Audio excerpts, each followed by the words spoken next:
When the committee wasn't accusing Republican office holders of planning riots on January 6th, it was accusing them of running away from those riots like cowards. In the case of Senator Josh Hawley of Missouri, the committee and their allies accused him of both. Josh Hawley is a To prove that Josh Hawley was a coward, the committee released video of him loping out of the building on the afternoon of January 6th with a police escort. The tape became a staple on social media. Democrats laughed with derision. Later that day, Senator Hawley fled after those protesters he helped to rile up stormed the Capitol. See for yourself.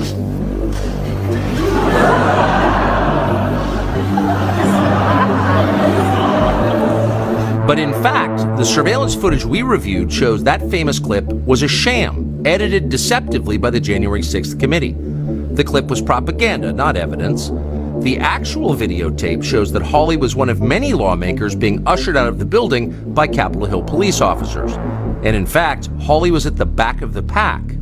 The coward tape was a lie, one of many from the January 6th committee. When the committee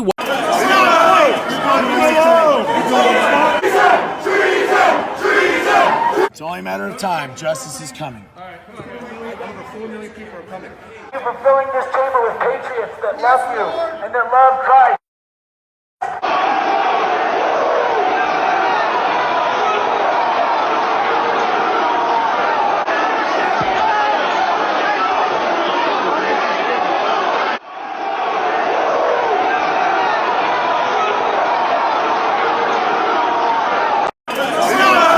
When the committee was... I'm going to read his words under the footage we chose from January 6th. It is this... I want to stress to you, both those footages are real. And these are exactly the words he said. He said, "We're going to begin tonight with footage that shows you exactly what was happening inside the Capitol.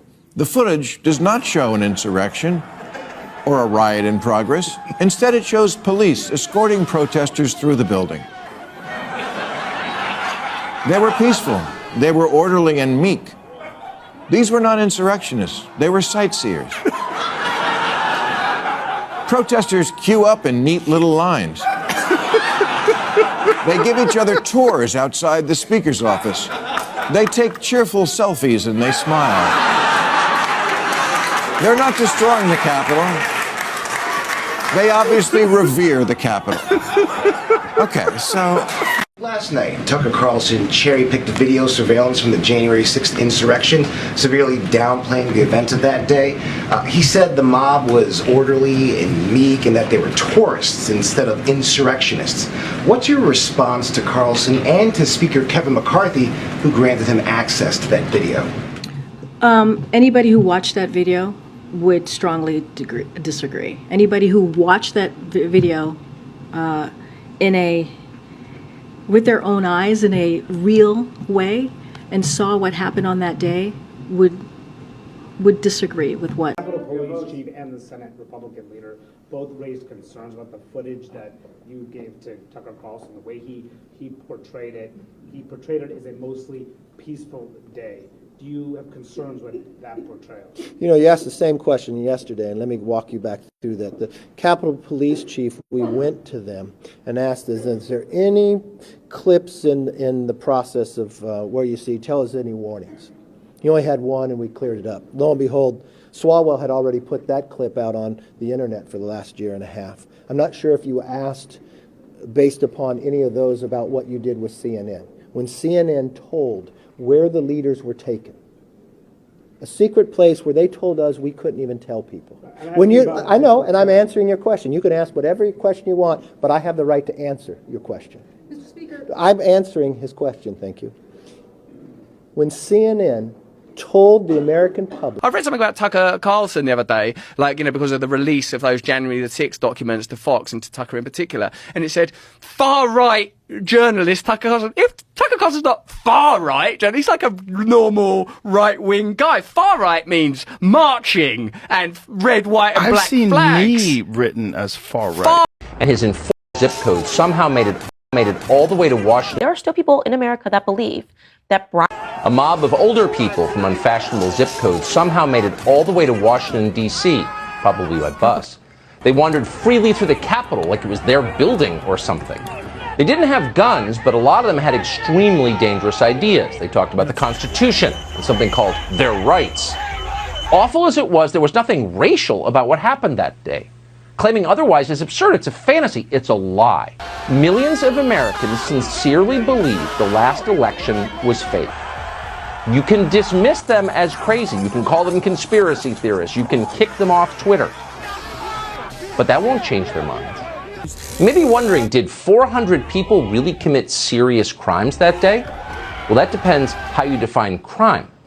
So it wasn't really an insurrection. The problem was they showed disrespect to Joe Biden and his enforcers like Michael Sherwin, and that can't happen anymore. They're lying about what you saw. They're calling it a precisely orchestrated coup attempt. It was not an insurrection. It wasn't an armed invasion by a brigade of dangerous white supremacists. It wasn't. Those are lies. Why are they demanding that you believe those lies? You should wonder about that. A bunch of middle-aged people deep in credit card debt. White supremacists teamed up with a guy dressed like Chewbacca to overthrow our democracy. Did anyone ask the people at the Capitol on January 6th why they were there? Mike Pence. It's only a matter of time. Justice is coming. We don't yet know the cost of stopping white supremacist QAnon insurrection, but you can be certain that Chuck Schumer is prepared to have you pay whatever it costs. There are still people in America that believe that Brian Sicknick, the officer that died a few days following the Capitol riots, right, was bludgeoned to death by a fire hydrant outside. They believe this because the media got out the lie really quickly, faster than the truth could catch up with it. Well, Tucker Carlson did a brilliant job debunking that first lie. Take a listen. Here is surveillance footage of Sicknick walking in the Capitol after he was supposedly murdered by the mob outside. By all appearances, Sicknick is healthy and vigorous. He's wearing a helmet, so it's hard to imagine he was killed by a head injury. Whatever happened to Brian Sicknick was very obviously not the result of violence he suffered at the entrance to the Capitol. This tape overturns the single most powerful and politically useful lie that Democrats have told us about January 6th. There you have it. Brian Sicknick apparently came back from the dead after being bludgeoned with a fire extinguisher, only to reappear and direct people through the Capitol. There are still people in America that believe that Brian... We're going to begin tonight with footage that shows you what was actually happening inside the Capitol.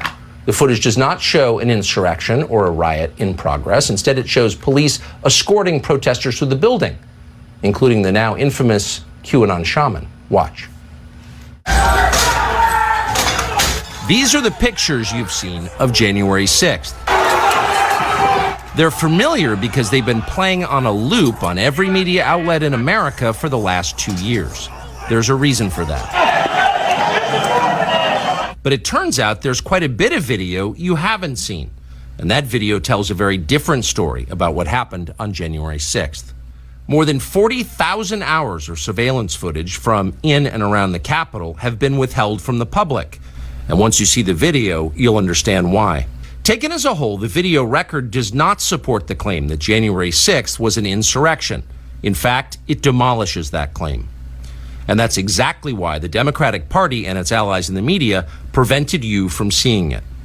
By controlling the images you were allowed to view from January 6th, they controlled how the public understood that day. They could lie about what happened, and you would never know the difference. Those lies had a purpose. They created a pretext for a federal crackdown on opponents of the Uniparty in Washington. Our office wanted to ensure that there was shock and awe, that we could charge as many. The overwhelming majority weren't. They were peaceful, they were orderly and meek. These were not insurrectionists, they were sightseers. Footage from inside the Capitol overturns the story you've heard about January 6th. Protesters queue up in neat little lines. They give each other tours outside the Speaker's office. They take cheerful selfies and they smile. They're not destroying the Capitol, they obviously revere the Capitol. They're there because they believe the election was stolen from them. They believe in the system. Here's the man you've heard referred to as the QAnon shaman outside the Senate chamber. These are not rioters. These are people who wandered over from a political rally. We will not let them silence your voices. After the rally, they walked down Pennsylvania Avenue, where organizers had secured a federal permit to hold a legal rally on the grounds of the Capitol. I know that everyone here will soon be marching over to the Capitol building. to peacefully and patriotically make your voices heard. Once at the Capitol building, things began to get chaotic. Capitol police officers fired tear gas into the crowd. A few at the front of the herd broke windows. Someone opened the doors, and many hundreds of others just walked in. They're going to make that the story. Of course, they did make it the story. And at the center of it, the single most famous person arrested that day was a Navy veteran from Arizona called Jacob Chansley, often referred to as the QAnon shaman. The so-called QAnon shaman. QAnon shaman. Someone named Q Shaman. Jacob Chansley became the face of January 6th, a dangerous conspiracy theorist dressed in outlandish costume who led the violent insurrection to overthrow American democracy.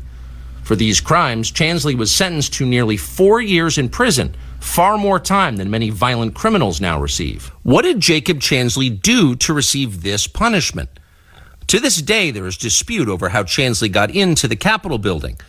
But according to our review of the internal surveillance video, it is very clear what happened once he got inside. Virtually every moment of his time inside the Capitol was caught on tape. The tapes show that Capitol Police never stopped Jacob Chansley. They helped him. They acted as his tour guides. Here's video of Chansley in the Senate chamber. Capitol Police officers take him to multiple entrances and even try to open locked doors for him. We counted at least 9 officers who were within touching distance of unarmed Jacob Chansley. Not one of them even tried to slow him down. Chansley understood that Capitol Police were his allies. Video shows him giving thanks for them in a prayer on the floor of the Senate. Watch. Thank you, Heavenly Father, for giving the inspiration needed to these police officers to allow us in this building. Contrast the reality of what Jacob Chansley did in the Capitol building on January 6th, the indisputable facts recorded on video, some of which has never before been seen, with the depiction of Jacob Chansley that you've seen in the media for more than 2 years. He's a terrorist, they said. He should be killed. Shoot him. Yeah. Shoot him. Like, you burst into the United States, if he was dressed like bin Laden, would you have shot him? Shoot him. Shoot him. It makes you wonder, who are the violent extremists here? Not Jacob Chansley, and the video proves that. But you would never have known from the media coverage. The people sitting in the chairs need to be sitting in a jail cell. Chansley is in a jail cell. He's been there for months. If he was in fact committing such a grave crime, why didn't the officers who were standing right next to him place him under arrest? Until now, no one could even prove that even happened. But it did. How can you tell that Tucker Carlson is lying? It's pretty simple. He's on air. This morning, we are watching Fox News and how they are getting special access to footage from January 6th. This is something that premiered last night on Tucker Carlson's show. And what appeared to be an attempt to rewrite what happened on January 6th is they... Hey gang, it's me, Dr. Steve, and the clowns over at MSNBC are in absolute hysterics over Tucker Carlson and the end of their pathetic weaponization of J6. Footage from inside the Capitol overturns the story you've heard about January 6th. Protesters queue up in neat little lines. They did it again. Another event where you could... In order to become...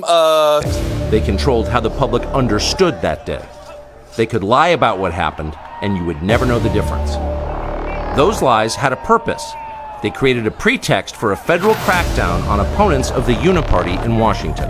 Our office wanted to ensure that there was shock and awe. At 10:50 p.m., less than 48 hours before the attack on the Capitol by a mob of Trump supporters, Tucker Carlson sent this to an unknown associate at Fox, quote, "We are very, very close to being able to ignore Trump most nights. I truly can't wait. I hate him passionately." Minutes later, Tucker Carlson said this about the Trump presidency. "That's the last 4 years. We're all pretending we've got a lot to show for it because admitting what a disaster it's been is too tough to digest. But come on, there isn't really an upside to Trump."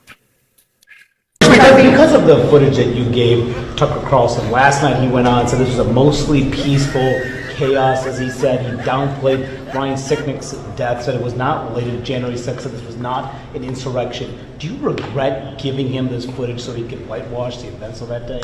I don't regret anything. maybe you should regret being a little bitch that works for CNN.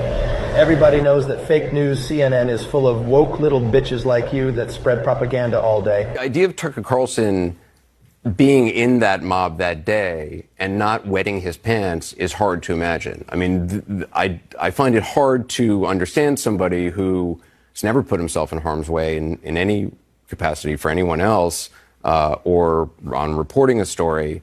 Last night, millions of Americans tuned in to one of the most shameful hours we have ever seen on cable television.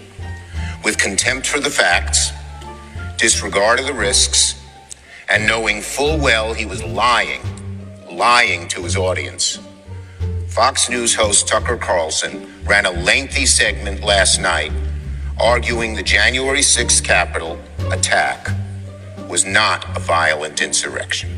The story. And at the center of it, the single most famous person arrested that. The real crime, they will tell you again and again, is not what happened on Election Day 2020. The real crime is what happened 2 months later on January 6th, when Donald Trump led an insurrection against the duly elected criminal defendants. And this poor Capitol police officer that was murdered by those insurrectionists. Joe's just so great. Him and President Harris showed up to the funeral. What a great guy. And killing several police officers in the meantime. But Brian Sicknick should not be reduced to a prop for the political ambitions of the Democratic Party. He was a human being. The facts of his life matter, including how he died. To this day, media accounts describe Sicknick as someone who was, quote, slain on January 6th. The video we reviewed proves that is a lie. Here is surveillance footage of Sicknick walking in the Capitol after he was supposedly murdered by the mob outside. By all appearances, Sicknick is healthy and vigorous. He's wearing a helmet. I didn't see this before. This tape overturns the single most powerful and politically useful lie the Democrats have told us about January 6th. Why do you think Tucker Carlson got that footage of the January 6th insurrection? Good evening and welcome to Tucker Carlson. Tonight's subject, we should be focused less on footage we received and more focused on why the purple M&M is suddenly obese. And also MSNBC, who covered up the hiding of thousands of hours of footage on Hunter Biden's laptop. Show me that footage. Why do you think Tucker Carlson got that? I did see the Tucker Carlson special, the footage that his team released. A clip of what right-wing media doesn't want Republicans to see and what Republicans are refusing to watch. There's no escape, Pelosi. Schumer. Nadler. We're coming for you. We're coming in like white on rice for Pelosi, Nadler, Schumer, even you, AOC. We're coming to take you out and pull you out by your hairs. How about that, Pelosi? Might as well make yourself another appointment. I get done with you. You're gonna need a shine up on top of that bald head.